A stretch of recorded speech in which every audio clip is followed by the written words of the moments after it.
दोस्तों, ये घटना मेरे एक दोस्त फजल के साथ घटी थी, जिससे वो आज तक परेशान है। आते हैं घटना पर।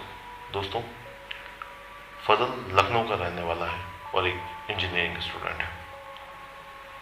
बाकी इंजीनियरिंग स्टूडेंटों की तरह वह दिन में कॉलेज और देर रात तक अपने दोस्तों के साथ घूमना फिरना और लेट नाइट चाय नाश्ता करने शहर की अलग अलग ठिकानों पर जाया करता था। दोस्तों के साथ लेट नाइट घूमना फिरना, गप्पे लगाना, यही उसका और उसके दोस्तों का रोज का रहता था। वो और उसके दोस्त अक्सर रात को लेट लगभग 12 बजे के बाद चाय पीने एक चाय की दुकान पर जाया करते थे, जो कि पुलिस वालों से छुपकर सारी रात खुली रहती थी। वहां एक बुजुर्ग उस चाय की टपरी के मालिक थे। दोस्तों, वह दुकान जिस बिल्डिंग के नीचे थी वह बहुत ही सुनसान थी। रात तो रात, दिन में भी वहां ज्यादा लोग नहीं जाना पसंद करते थे, मगर मजबूरी में यह बुजुर्ग अपनी दुकान वहां लगाते थे ताकि किराया न देना हो। दोस्तों, एक रात लगभग 1 बजे फजल और उसके 2 दोस्त रात की चाय पीने वहां गए। तीनों दोस्तों ने चाय का ऑर्डर दिया और बातें करते करते चाय पीने लगे। चाय पीते पीते फजल की नजर अचानक से उस बिल्डिंग पर गई, जो कि 4 मंजिला थी। पूरी बिल्डिंग खाली पड़ी थी, मगर फजल का ध्यान वहां की एक टूटी खिड़की से अंदर की ओर लगे पंखे और कई तरह के सामान पर गई, जैसे अस्पताल में बेड वगैरह होते हैं। दोस्तों, वह बिल्डिंग एक पुराना खंडर नुमा अस्पताल था। उस बिल्डिंग में आज भी बेड और बाकी अस्पताल का सामान वैसे ही लगे हुए थे। फजल ने बातों बातों में उन बुजुर्ग से पूछा, दादा, यह बिल्डिंग तो काफी समय से बंद पड़ी है, पर आज भी इसमें फैन और बेड हर कमरे में वैसे के वैसे ही लगे हैं। बिल्डिंग मालिक या चोर वगैरह यहां से अब तक ये सब लेकर नहीं गए? आजकल का माहौल तो ऐसा है कि कोई अपनी 1 पैसे की चीज भी कहीं नहीं छोड़ता। तुरंत बुजुर्ग ने घबराते हुए बोला कि बेटा, ऊपर उस बिल्डिंग की तरफ मत देखो, और पूछा, ज्यादा देर तो तुमने वहां नहीं देखा ना? फजल और उसके दोस्तों ने पूछा कि दादा, आप इतने डरे हुए क्यों हो? ऐसा क्या हुआ अगर हमने कुछ देख लिया तो? दादा ने कहा, कुछ नहीं, बस आप लोग जल्दी से चाय पियो और यहां से जाओ। दोस्तों, कोई बात अगर अधूरी रह जाए तो आपको जानने की तड़प और ज्यादा होने लगती है। खासकर यह नौजवानों में ये प्रवृत्ति खासकर पाई जाती है। मगर उस बिल्डिंग का रहस्य के बारे में जानने के कारण फजल की जान पर बन आएगी, यह उसने कभी नहीं सोचा था। मन में उस बिल्डिंग का रहस्य जानने की जिज्ञासा लिए फजल अगली रात एक दोस्त को लेकर फिर उस चाय की दुकान पर चाय पीने पहुंचा। चाय ऑर्डर करते हुए फजल ने बुजुर्ग से पूछा कि दादा, कल आपने बताया नहीं था, मगर आज आपको बताना होगा, ऐसा क्या है इस बिल्डिंग में? काफी पूछने पर दादा ने बताया कि बेटा, कि इस बिल्डिंग में कुछ ऐसी बदरूह है कि अगर उसका साया या असर भी किसी पर पड़ जाए तो इंसान मौत से बदतर हो जाता है। बताते हैं, यह बिल्डिंग एक बड़े डॉक्टर की है। काफी नाम था उनका शहर में। अस्पताल शुरू से काफी अच्छा चला, मगर धीरे धीरे यहाँ रातों को अजीब घटनाएं होना शुरू हो गई। कई लोग जो इलाज के दौरान बीमारी से या एक्सीडेंट से जिनकी मौत हो जाती थी, उनकी रूह यहाँ रातों को भटकने लगी और स्टाफ को भी काफ़ी परेशान करती थी। रात को रोने चीखने की आवाज़ें आना, स्टाफ को रात में अजीब चीज़ों का दिखना, यह अब एक आम बात हो गई थी। बताते हैं कि यहाँ रात में मौजूद स्टाफ को काली परछाइयाँ दिखने लगती थी। अस्पताल में रात के समय कुछ ऐसे साए दिखने लगते थे जो सामान्य बात नहीं है। स्टाफ के साथ भी यहाँ कई हादसे होने लगे। बताते हैं कि 8 स्टाफ की मौत यहाँ हुई थी इस हॉस्पिटल में, और उन्होंने रात के समय यहाँ आत्महत्या कर ली थी। मौत से पहले सभी स्टाफ ने काली परछाइयाँ दिखने और रात को रोने और चिल्लाने की आवाज़ें आने की शिकायतें की थी, मगर मैनेजमेंट ने इस पर ध्यान नहीं दिया। यह हॉस्पिटल अब इलाज का नहीं, मौत का अड्डा बन चुका था। वह डॉक्टर भी पूरी तरह से बर्बाद हो गया। एक हादसे में डॉक्टर की वाइफ और बेटी की भी मौत हो गई। तब से डॉक्टर ने यहाँ से जो जैसा था उसे उसी हालात में छोड़कर भाग जाना ठीक समझा, और यह अस्पताल तब से ऐसे ही पड़ा है। सुनते सुनते फजल और उसके दोस्त की डर से हालत खराब हो चुकी थी। तभी फजल को ऐसा लगा मानो से कोई उस बंद पड़े हॉस्पिटल की विंडो से देख रहा है। फजल का कलेजा मानो मुंह को आ गया था डर के कारण, मगर फजल ने वहां खुद को संभाला। दोस्तों, फजल के दोस्त की भी अब हालत ठीक नहीं लग रही थी। शायद उसे भी कुछ न कुछ परेशान कर रहा था। यह सब बात करते करते रात के लगभग 3 बज चुके थे। रात काफ़ी हो चुकी थी। फजल और उसका दोस्त जब वहाँ से निकले तो फजल ने पता नहीं क्यों पलट कर एक बार फिर उस बिल्डिंग को देखा और चुपचाप अपने दोस्त की बाइक पर बैठकर अपने घर आ गया। दोनों इस कदर डर गए थे कि रास्ते भर दोनों ने एक दूसरे से एक शब्द भी बात नहीं की। फजल को उसके घर ड्रॉप करके उसका दोस्त रात करीब 3:30 बजे अपने घर के लिए निकला। दोस्तों, फजल के दोस्त का नाम अनिल है। रास्ते में अनिल को ऐसा लगने लगा जैसे उसकी बाइक पर पीछे कोई बैठा हुआ है, जिससे बाइक बहुत भारी लग रही थी। एक अजीब सी दहशत अनिल के मन में आ गई थी। अचानक अनिल को ऐसा लगा जैसे किसी ने उसके कंधे पर भारी सा हाथ रख दिया हो। डर के मारे अनिल के होश उड़ गए और उसका बैलेंस बिगड़ गया, और अनिल की बाइक एक डिवाइडर से बहुत जोर से जा टकराई। अनिल का बहुत भयानक एक्सीडेंट हो गया था। अनिल तो एक्सीडेंट के बाद वहां बेहोश हो गया था। रात की गश्ती पर जो पुलिस वाले होते हैं उन्होंने अनिल को अस्पताल तक पहुंचाया और बाइक की नंबर प्लेट से अनिल का एड्रेस निकालकर उसके घर वालों को भी यह सूचना दी। दोस्तों, अनिल का एक्सीडेंट इतना खतरनाक था कि अनिल कोमा में था। उस रात उसके साथ क्या हुआ वह किसी को बताने की हालत में नहीं था। वह रात फजल पर भी बहुत भारी गुजरी। फजल को घर में भी ऐसा लग रहा था मानो उसके बेड के पास कोई अंधेरे में खड़ा होकर उसी को घूर रहा है। डर से उसकी हालत खराब थी, जैसे उसकी आंख लगी, मगर सपने में उसे काली परछाइयां दिखने लगी, जो सपने में ही फजल के और नजदीक आती जा रही थी। जैसे जैसे सपने वो परछाइयां उसके करीब आ रही थी, फजल का नींद में ही मानो दम घुट रहा हो ऐसा लग रहा था। अब उसे सांसें लेने में भी तकलीफ हो रही थी। फजल की वह रात जैसे तैसे गुजर गई।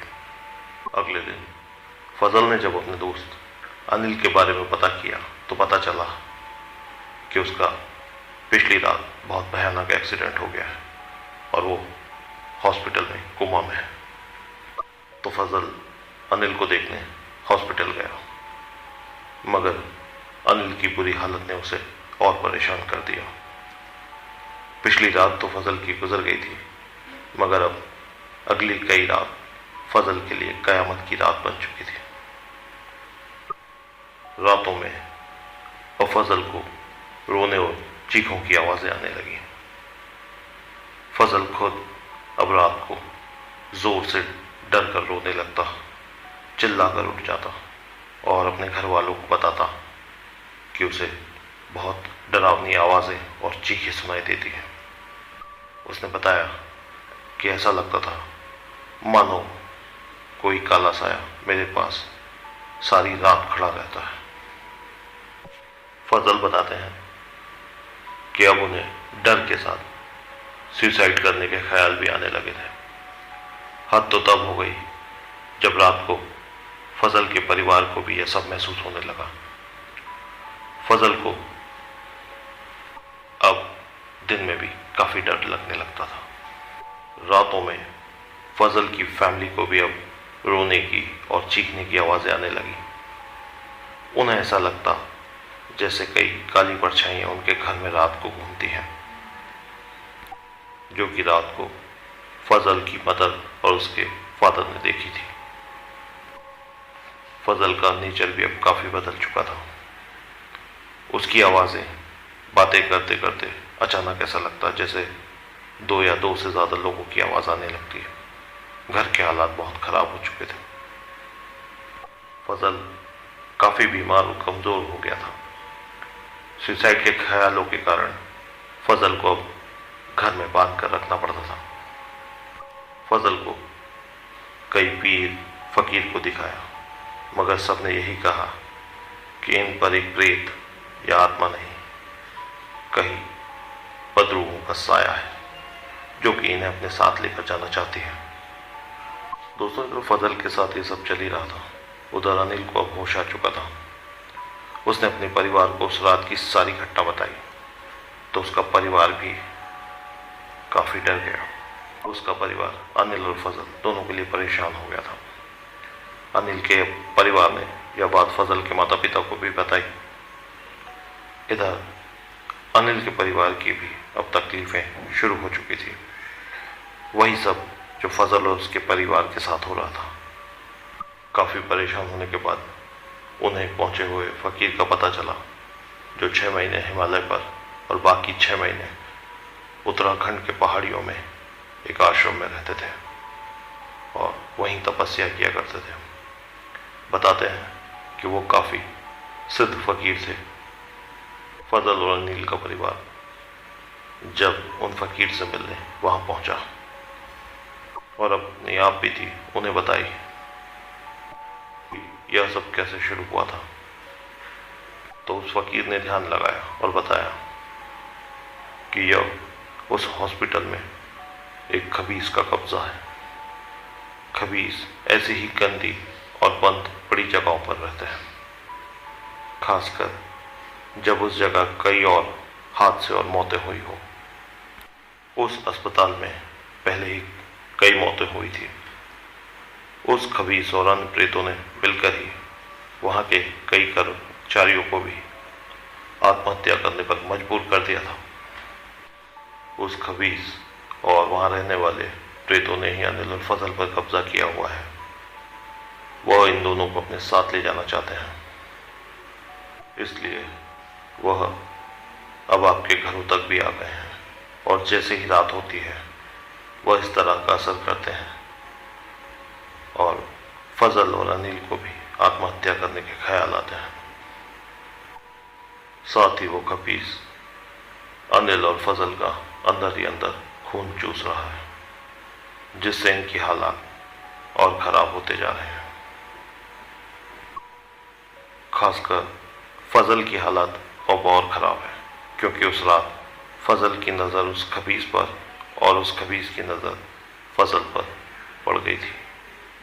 बच्चों को बचाना बहुत मुश्किल है, आज तक वह खबीस और प्रेत जिसके पीछे लगे हैं उनको मौत देकर ही माने। यह सुनकर घर वालों के पैरों के नीचे से जमीन निकल गई। अनिल और फजल की माता जी तो रो रो कर बुरा हाल था उनका। यह देखकर उस फकीर ने कहा, रुको मैं कुछ असर करता हूं जिससे फजल और अनिल को थोड़ा आराम मिलेगा, मगर आपको इन दोनों को यहाँ मेरे पास लाना होगा, वो भी दिन में। अगर आपको आने में रात हो गई तो रास्ते में वह आप लोगों पर हावी हो जाएंगे और फिर आपको और आपके परिवार को शायद कोई बचा ना पाए। शायद आप लोग यहाँ तक पहुँच भी नहीं पाएंगे। फकीर ने कहा कि मैं जो बोल रहा हूँ यह बात आप यहाँ से निकलकर बाहर बिल्कुल नहीं करेंगे, आपस में एक दूसरे से भी नहीं, क्योंकि जैसे ही आप लोग इस आश्रम से बाहर जाएंगे वो खबीस और प्रेत आपके साथ हो जाएंगे और आपकी सारी बातें सुनकर हो सकता है कि वह खबीस और प्रेत आपको यहाँ आने का मौका ही ना दे और आपका सारा परिवार खत्म कर दे। फकीर ने एक लोबान भी दिया और कहा, जब आप अपने घर से निकले तो इसे जलाकर अपने घर में छोड़ देना, या जब तक जलेगी इसका धुआं उन्हें उसी घर में रोके रहेगा। यहाँ लखनऊ में फजल की हालत और खराब होती जा रही थी। अब वह जानवरों जैसी आवाज़ों में चिल्लाने लगा। इतना खूंखार हो गया था कि खुद को और अपने परिवार को नुकसान पहुंचाने लगा। माँ बाप जब उसके पास जाते तो उन्हें उसमें वह खूंखार खबीस दिखाई देने लगा। अब लगने लगा मौत कभी भी फजल और उसके परिवार को अपने साथ ले जाएगी। इसलिए अगले ही दिन, जैसा फकीर ने कहा था, घर में लोबान जलाकर अनिल और फजल का परिवार उत्तराखंड के पहाड़ों में फकीर के पास जाने के लिए निकला। सारे रास्ते अनिल और फजल खुद को और परिवार को नुकसान पहुंचाने की कोशिश करते रहे। जूते से बांधकर उनको आश्रम तक ले गए। शाम करीब 6 बजे का समय था जब ये लोग वहां पहुंचे। फकीर ने जो पूजा करनी थी उसकी तैयारियां पहले से ही की हुई थी। फकीर ने 3 और फकीरों को अपने साथ बुलाया हुआ था। दोस्तों, सारी रात वह क्रियाएं चलती रही। सबके दौरान आश्रम के बाहर जोर जोर से रोने की और चीखों की आवाजें आती रही। वह चीखें इतनी डरावनी थी कि किसी का भी सीना चीर दे और कमजोर दिल का कोई हो तो वह चीखें सुनकर ही मर जाए। स्याह काली रात को पहाड़ों के बीच वह रोने और चीखों की भयानक आवाजें इतनी भयानक थी, लगा कि शायद यह परिवार उस रात को काट भी नहीं पाएगा। दोस्तों, कहते हैं मारने वाले से बचाने वाला बड़ा होता है। सारी रात वह क्रियाएं चलती रही। क्रियाओं के बाद फजल, अनिल और उनके परिवार को कुछ ताबीज पहनने को दिए गए और खास हिदायत दी कि इन ताबीज़ों को अपने शरीर से कभी अलग नहीं होने देना। कुछ कीलें भी थी जो कि अपने घर की उत्तर दिशा की ओर गाड़ने की सलाह दी गई ताकि घर से वह प्रेत और खबीस दूर रहे। दोस्तों, फकीर ने बताया कि अगर यह ताबीज़ आपसे दूर हुआ तो शायद कोई भी आपकी कोई मदद नहीं कर पाएगा। वह रूह और खबीस बहुत शैतानी है। दोस्तों, जैसा उस फकीर ने बताया था, अनिल और फजल के परिवार ने वैसा ही किया। धीरे धीरे फजल, अनिल और उनके परिवार के हालात अब ठीक होते हैं। पहले से दोनों अब ठीक है, मगर आज भी वह उस रास्ते से कभी नहीं जाते और उस ताबीज़ का खास ध्यान रखते हैं कि वो किसी भी हालात में उनसे अलग न हो पाए। बड़ी मुश्किल से फजल, अनिल और उनके परिवार की लाइफ पहले से बेहतर हुई है, मगर आज भी एक दहशत है जो उनका और उनके परिवार का पीछा कर रही है। बस इंतज़ार है तो उस तावीज़ का उनसे अलग होने का। दोस्तों, रात को ऐसी किसी भी सुनसान जगह जाने या ऐसी किसी वीरान जगह पर जाने या आसपास जाने से पहले कई बार सोच लें। क्या पता कोई बदरूह आपके साथ किसी गलत इरादे से आपके साथ हो जाए और उसका खामियाजा आपको अपनी जान देकर चुकाना पड़े। फजल अब पहले से काफ़ी बदल चुका है। उसके चेहरे पर पहले जैसा कॉन्फिडेंस नहीं रहा इस हादसे के बाद।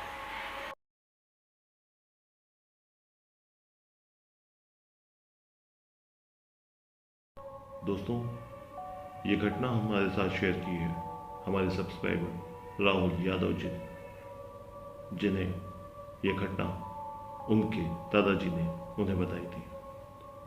दोस्तों, घटना यूपी के शहर खैर के पास एक छोटे से गांव की है। बात सन 1990 की है। राहुल के दादाजी के गांव में एक मुस्लिम परिवार रहता था, जिसके मुखिया का नाम अब्बास था। अब्बास की एक पत्नी और एक बेटा उस्मान था। दोस्तों, यह परिवार आर्थिक रूप से थोड़ा कमज़ोर ज़रूर था, मगर यह परिवार काफ़ी खुशहाल था। अब्बास जो इस घर का मुखिया था, वो एक ट्रक ड्राइवर का काम करता था। आगे की जो घटना है वह घटना अब्बास के साथ ही घटित हुई थी। अब्बास पेशे से ट्रक ड्राइवर था। अब्बास को अधिकतर भाड़ा दूसरे शहरों का ही मिलता था। अब्बास को रात में ट्रक ड्राइवरिंग करना काफ़ी पसंद था। वो हमेशा ऐसा भाड़ा लिया करता था जिसके लिए उसे ज़्यादातर सफ़र रात में करना पड़े। ऐसे ही एक बार अब्बास को राजस्थान का एक भाड़ा मिला। अब्बास करीब शाम 7 बजे ट्रक लेकर राजस्थान की ओर चल दिया। धौलपुर होते हुए मुरैना के रूट से अब्बास ट्रक लेकर राजस्थान की ओर रवाना हुआ। अब्बास के साथ उसी के गांव का राजू, जो कि उसका हेल्पर था, वो भी साथ में था। ठंड के दिनों में रात भी काफ़ी हो चुकी थी। रात के भयानक अंधेरे को चीरते हुए ट्रक काफ़ी रफ्तार से जा रहा था। हड्डियों को पिघला देने वाली सर्दी रात में अपना कहर ढा रही थी। गाड़ी चलाते चलाते रात के लगभग 12 बज रहे थे। रास्ता खुला मगर सुनसान था। ट्रक की हेडलाइट सड़क के काले घने अंधेरे को पूरी तरह दूर करने में नाकाम कोशिश करती हुई आगे बढ़ रही थी। आधी रात के बाद ही अब्बास को गाड़ी ड्राइव करने का मज़ा आता था। ज़्यादातर इस वक्त सड़क बिल्कुल सुनसान मिलती थी, जिसके कारण उसे अपनी मर्जी के मुताबिक गाड़ी भगाने का मौका भी मिल जाता था। ऐसे भी वीरान रास्तों पर उसे रोज़ आना जाना लगा रहता था। आधी रात के बाद वैसे तो लूटपाट की वारदातें आम बात थी, हालांकि अब्बास किसी से नहीं डरता था। हर रात की तरह आज भी अब्बास उसी रफ्तार से आगे की ओर बढ़ रहा था। रास्ता काफ़ी सुनसान और डरावना था, मगर डरावना होने के बावजूद अब्बास बेफिक्र होकर काफ़ी तेज़ी से ड्राइव कर रहा था। ठीक उसकी बगल में बैठा राजू ठंड से बचने के लिए कंबल ओढ़कर सोया हुआ था। स्टेट बॉर्डर पार करके गाड़ी राजस्थान में दाखिल हो रही थी।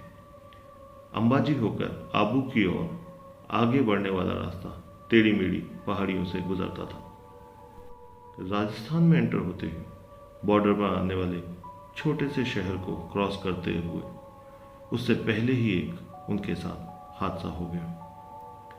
घने जंगल में पहाड़ी की ढलान पर एक जबरदस्त धमाके के साथ गाड़ी का टायर फट गया। ब्रेक लगाकर अब्बास ने गाड़ी को कंट्रोल तो कर लिया, टायरों की चीख के साथ ही गाड़ी रुक गई। गाड़ी जहां रुकी थी वह बहुत सुनसान रास्ता था। रात के अंधेरे में पेड़ मानो किसी राक्षस के कंकाल की भांति लग रहे थे। आसपास जंगली जानवरों की आवाजें उसे बिल्कुल भी ठीक नहीं लग रही थी।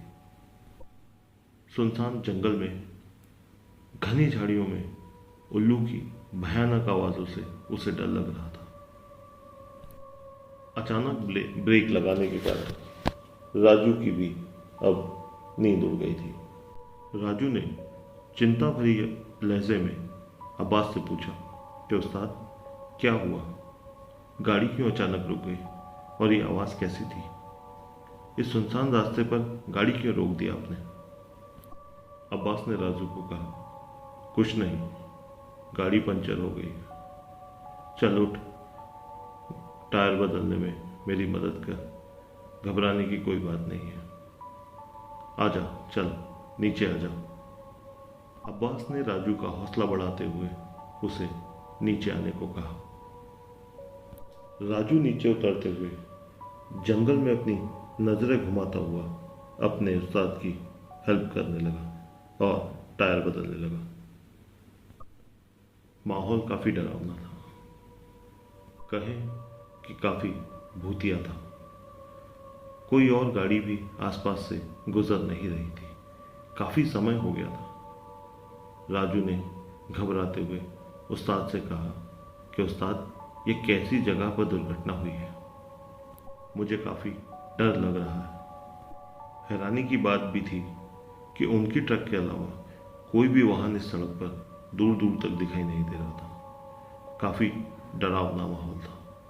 अब्बास और राजू ने गाड़ी को जैक लगाकर फटाफट नट बोल्ट खोले और टायर बदल दिया। मगर न जाने क्यों किसी अनजान खौफ के चलते दोनों ने गाड़ी में तुरंत अपनी अपनी जगह ले ली।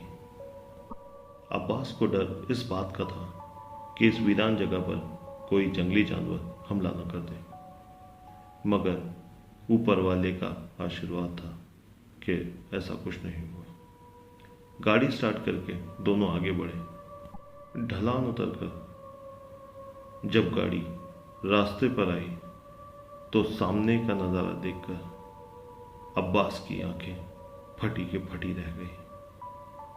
रात करीब 1:30 बजे एक छोटे से कस्बे के बस स्टॉप पर एक लंबा घूंघट ताने एक स्त्री खड़ी हुई है। यह नजारा देखकर अब्बास बुरी तरह सहम गया। बगल में बैठा राजू भी चिल्लाने लगा कि उस्ताद, ये कोई महिला खड़ी है शायद। अब्बास ने राजू से कहा, हाँ शायद कोई दुखियारी होगी। ऐसा कहकर अब्बास ने गाड़ी के ब्रेक लगा दिए। घूंघट ओढ़े वह स्त्री अपनी चूड़ियों की खनक बिखेरती हुई रोड के बीचों बीच आकर रुक गई।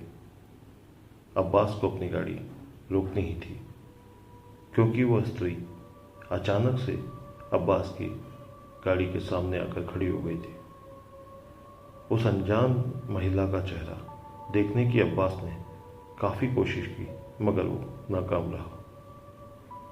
मुझे अगले स्टेशन तक के लिए ले जाइए, अंधेरा बहुत हो गया है और कोई दूसरी गाड़ी भी नहीं आ रही है, ऐसे गिड़गिड़ाते हुए उस महिला ने अब्बास से कहा। अब्बास को उस महिला पर रहम आ गया था। अब्बास को लगा कि जिस स्त्री को आधी रात को घर से बाहर निकलना पड़ा तो जरूर कोई बड़ी मुसीबत हो सकती है। ऐसा सोचकर अब्बास ने राजू से कहा कि महिला को कह दो कि जाकर पीछे बैठ जाए, हम अगले स्टॉप पर उसको उतार देंगे। राजू ने जब उस महिला से बात करने के लिए खिड़की से बाहर सिर निकाला तो वो रहस्यमयी महिला न जाने कहाँ गायब हो गई थी। राजू ने अब्बास से कहा कि उस्ताद, वो तो कहीं नहीं दिख रही है। राजू ने यह बात काफी परेशान होकर कही, क्योंकि अभी 1 सेकंड पहले ही वह महिला राजू और अब्बास के सामने ही खड़ी थी। अब्बास ने राजू से कहा कि खिड़की खोलकर एक बार पीछे देख ले, शायद वो वहां बैठी हो। अब्बास की बात मानकर राजू ने पीछे का नजारा देखने के लिए ड्राइवर सीट के पीछे सेंटर में लगी खिड़की को खोल दिया। राजू की आंखें हैरत से फटी की फटी रह गई। उस्ताद, यह तो पीछे बैठी है। राजू यह बात अब्बास को कह तो रहा था, मगर वह जिस लहजे में कह रहा था मानो वह खुद को यकीन दिला रहा था।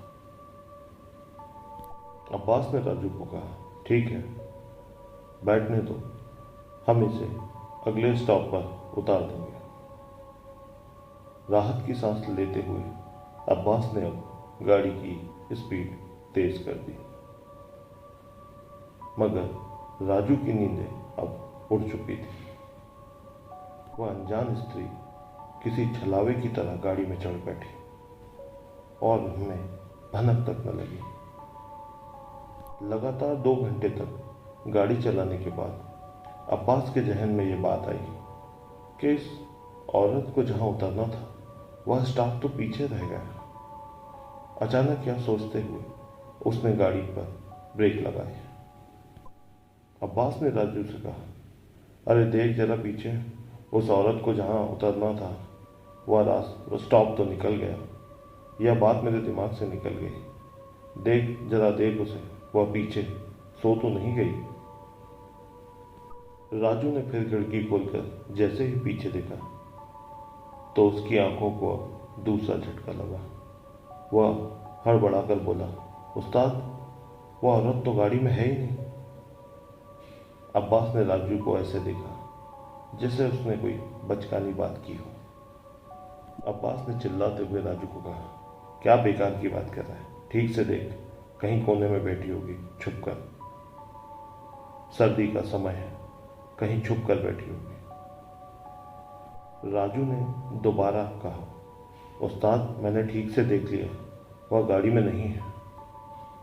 मुझे तो लगता है जब गाड़ी धीरे की थी तब वह गाड़ी से उतर गई होगी।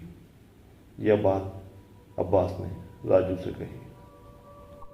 उस अनजान औरत का डरावना चेहरा अब भी अब्बास की आंखों से दूर नहीं हो रहा था।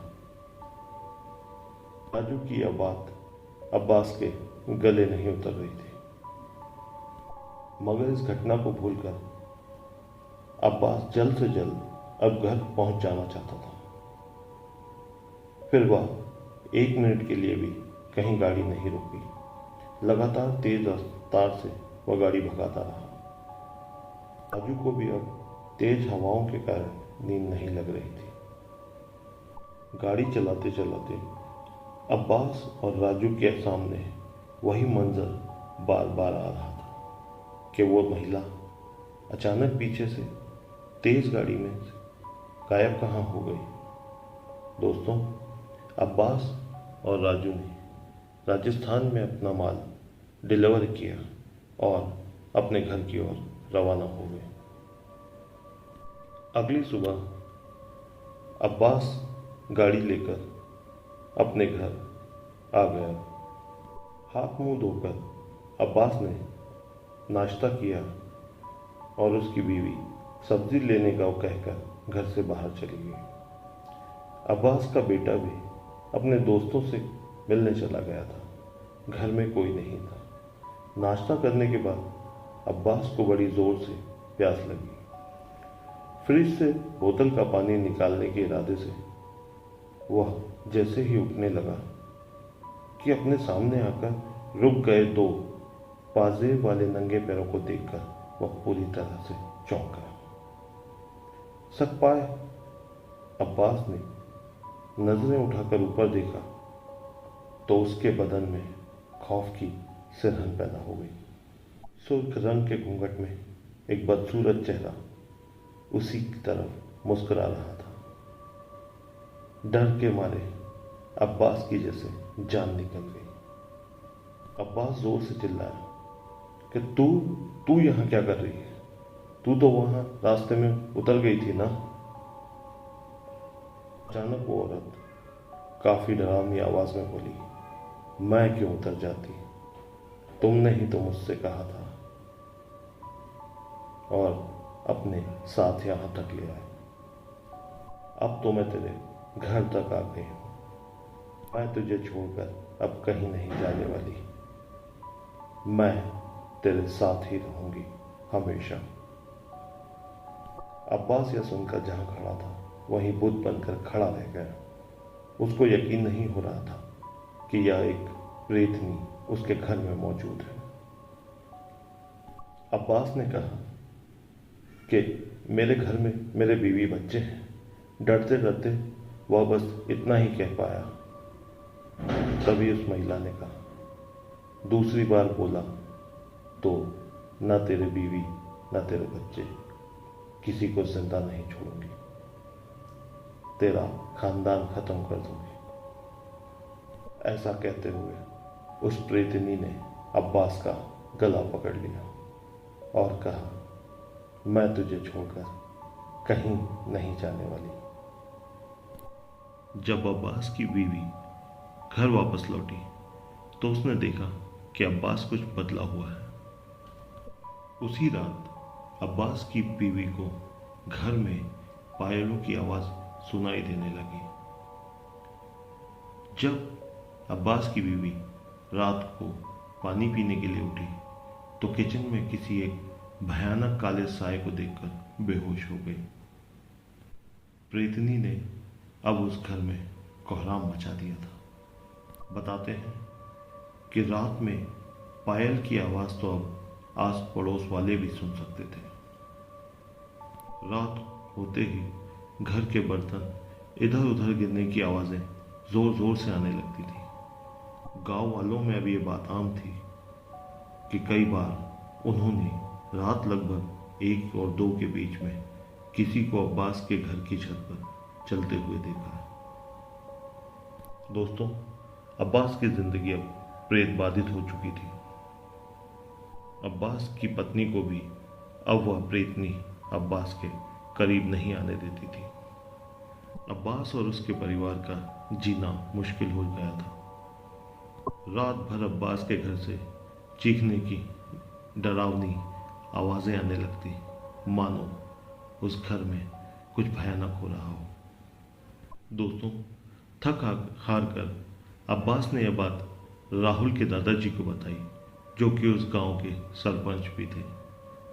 दोस्तों, जिस दिन यह बात अब्बास ने राहुल के दादाजी को बताई और कहा कि सरपंच साहब, मुझे कैसे भी मेरे और मेरे परिवार को बचा लीजिए। दोस्तों, राहुल के दादाजी इससे पहले कि अब्बास की कुछ मदद कर पाते, अगले दिन अचानक ही अब्बास अपने कमरे में मरा हुआ पाया गया। इन सब हादसों से अब्बास की बीवी भी पागल हो गई और यहाँ वहाँ गांव में भटकती रहती है। दोस्तों, अब्बास का घर अब सुनसान और खाली पड़ा हुआ है। अब्बास के बेटे को अब्बास के रिश्तेदारों ने गोद ले लिया। आज भी रात को अब्बास के घर से पायल की आवाज़ें और चिल्लाने की, चीखने की आवाज़ें सुनाई देती हैं। कई बार लोगों ने अब्बास के घर पर किसी को रात में चलते हुए भी देखा है। अमरीश, जो कि पेशे से ट्रक ड्राइवर है, एक रात अपने सामान की डिलीवरी करने के बाद अमरीश घर लौट रहे थे। ये घटना अमरीश जी के साथ ही घटी थी। जिस रात अमरीश को लगा कि आज उनका सामना उनकी मौत से हुआ है। दोस्तों, जिस रात अमरीश अपना सामान डिलीवर कर अपने घर वापस आ रहे थे, वो अमावस की रात थी। अमरीश अपना काम निपटाने के बाद लगभग रात 1 बजे लंबा रास्ता तय करके अपने घर वापस लौट रहा था। अमरीश बताते हैं कि उनके ट्रक की हेडलाइट्स की तेज रोशनी से सड़कों पर चकाचौंध हो रही थी। रात की शांति और दूर दराज की सड़कों पर गाड़ी चलाते हुए आज अमरीश को एक अजीब सा एहसास हो रहा था। उसकी ट्रक की खड़खड़ाहट और सड़क की आवाज़ें आज कुछ अजीब सी लग रही थी। अमरीश की ये यात्रा उत्तर भारत के एक छोटे से गांव से शुरू होकर एक बड़े शहर तक की थी, जहां अमरीश रहने वाले थे। रास्ते में एक सुनसान इलाका पड़ता है, जहां सड़क के दोनों ओर काफी घना जंगल था। अमरीश ने सोचा कि जल्दी से इस इलाके को पार कर लेगा ताकि जल्दी वो अपने घर पहुंच सके। मगर जैसे ही अमरीश उस सुनसान इलाके में दाखिल हुई, अचानक मौसम बदलने लगा। हल्की बारिश और तेज हवाओं ने उसे परेशान कर दिया था। अमरीश ने गाड़ी की स्पीड थोड़ा कम कर दी और गाड़ी अपनी थोड़ा ध्यान से चलाने लगे। अमरीश अपनी ही धुन में लगातार गाड़ी चलाई जा रहे थे, मगर अचानक उसकी ट्रक की हेडलाइट ने कुछ अजीब सा देखा। एक सफ़ेद कपड़ों में लिपटी हुई एक महिला सड़क के बीचों बीच खड़ी थी। अमरीश ने ब्रेक लगाकर ट्रक को रोका और बाहर झांक कर देखा, लेकिन अमरीश अचंभित रह गए क्योंकि वह महिला उन्हें कहीं भी नजर नहीं आ रही थी। अमरीश काफी डर चुके थे, मगर उन्होंने सोचा कि शायद उसकी आंखों ने कोई भ्रम देखा होगा। अमरीश ने अपनी गाड़ी फिर से स्टार्ट की और आगे की ओर बढ़ गए। अब अमरीश को डर और अनहोनी का एक अजीब सा एहसास होने लगा था। थोड़ी ही दूर जाने के बाद उसके ट्रक की इंजन ने अजीब सी आवाज़ें करनी शुरू कर दी और फिर अमरीश का ट्रक अचानक से बंद हो गया। चारों तरफ सन्नाटा था और घना जंगल भी। ऐसे में ट्रक से नीचे उतरना काफ़ी खतरनाक हो सकता है, और अभी थोड़ी देर पहले अमरीश ने जो कुछ देखा था उसके कारण अमरीश पहले ही काफ़ी डरा हुआ था। मगर आधी रात को इस घने जंगल में रुकना भी ठीक नहीं था। अमरीश ने हिम्मत करके इंजन चेक करने के लिए ट्रक से बाहर जाने की कोशिश की। हाथ में लोहे का डंडा लेकर अमरीश अपने ट्रक से नीचे उतरे। थोड़ी देर ट्रक का इंजन देखने और चेक करने के बाद अमरीश को समझ आया कि यह ट्रक उनसे ठीक नहीं होने वाला है। अमरीश आसपास ही देख रहे थे कि अचानक कुछ दूर पर एक गांव की हल्की सी रोशनी उन्हें दिखाई दी। उन्होंने सोचा कि वहां जाकर वह किसी से मदद मांग सकते हैं, मगर उस गांव तक जाने का रास्ता भी काफी सुनसान था। आधी रात को मगर इस खराब ट्रक में रुकना और भी ज्यादा खतरनाक हो सकता है। यह सोचकर अमरीश गांव की ओर बढ़ने लगे। रास्ते में उसकी नज़र फिर उसी महिला पर पड़ी।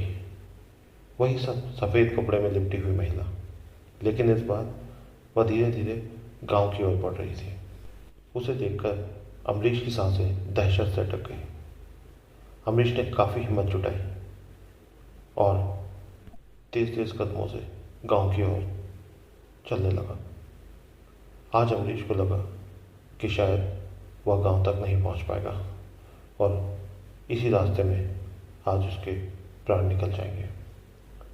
अमरीश जी ने आओ देखा न था और अपनी मुट्ठी भींचकर गांव की तरफ दौड़ लगा दी। गांव पहुंचकर अमरीश जी ने देखा कि वहां सभी लोग सो रहे थे। गांव की चुप्पी और सन्नाटा और भी डरावना लग रहा था। उसने गांव के एक छोटे से घर के सामने जाकर दरवाजा पीटना शुरू कर दिया। काफी देर दरवाजा पीटने के बाद दरवाजा खुला और अंदर से एक बूढ़े व्यक्ति ने बाहर झांक कर देखा। अमरीश ने हाथ जोड़कर उनसे मदद मांगी और अपने ट्रक के बारे में बताया। तभी उस बूढ़े व्यक्ति ने अमरीश को अजीब तरीके से देखा और धीरे से बोला, तुमने भी उसे देखा है ना? अमरीश ने अचंभे से उनसे पूछा, किसे? तो उस बूढ़े व्यक्ति ने जवाब दिया, वह महिला जो सफ़ेद कपड़े में थी। अम्बरीश ने बड़े आश्चर्य से पूछा कि आपको कैसे पता कि मैंने क्या देखा था? तो उस बूढ़े व्यक्ति ने जवाब दिया कि वह हमारे गांव की एक मृत आत्मा है। कई साल पहले उसकी मौत एक सड़क दुर्घटना में हुई थी और तब से वह इस सड़क पर भटक रही है। अम्बरीश को सुनकर और भी डर लगने लगा। बूढ़े व्यक्ति ने उसे बताया कि भूतिया आत्मा के बारे में कहा जाता है कि वहाँ जो यात्री भी को देखती है उनकी गाड़ी की गड़बड़ी कर देती है ताकि वह मदद के लिए गांव आ सके। अब अम्बरीश की आंखों में डर था, लेकिन उसने अपनी स्थिति को समझा। बूढ़े व्यक्ति ने उसकी मदद की और ट्रक को ठीक करने में उसकी सहायता भी की। जब ट्रक सही हो गया तो अम्बरीश ने उस बूढ़े आदमी को काफ़ी धन्यवाद किया और गांव से बाहर निकल गया। उस रात की घटना ने अम्बरीश पर गहरी छाप छोड़ी। वह उस रास्ते पर कभी भी अकेला सफ़र नहीं करना चाहता था। गांव के लोग अब भी उस भूतिया आत्मा की बात करते हैं और वे सावधान रहते हैं कि किसी अनजान यात्री को भटकने न दें। उस घटना के बाद अम्बरीश को एक सीख मिल गई कि सड़क पर कोई भी अजीब चीज़ नजर आए तो सतर्क रहना चाहिए।